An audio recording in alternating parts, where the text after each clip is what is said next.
Hey YouTubers, I've just got this suspension fork here, and the head tube on it is quite long. It's already 300 millimeters, but I want to extend it a bit by adding this extra piece on, which will give an overall length of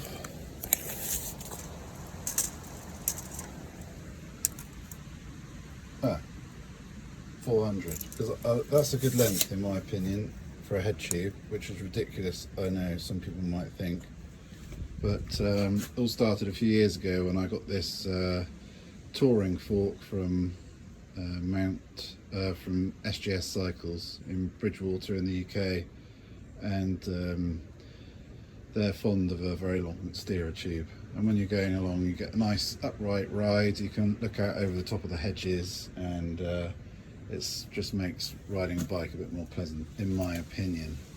Yours may differ. So anyway, I've got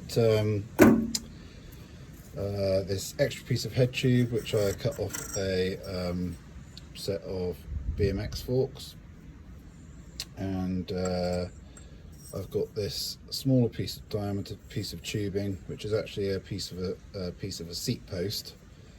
And what I'm going to do, I'm just going to slotted that down inside there. That's resting on top of the old star nut which is in there. Put that one over the top. Okay, and you're good to go. No, not really. I'm going to weld around here, and I may also drill some holes, a hole there and a hole here, just to get a bit of a purchase at the ends of each tube. But I'll see what it looks like. I might be able to weld down the inside maybe, which would be a good thing.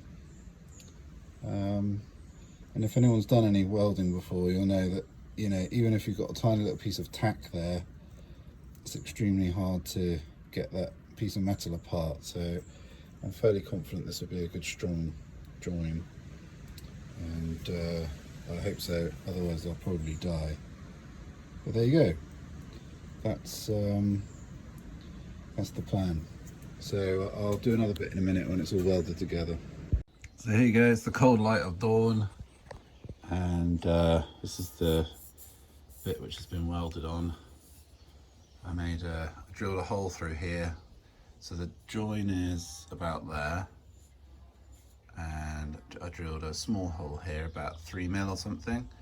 Put the welder on high setting and burnt a weld right through to join the two tubes together, because there's one running inside.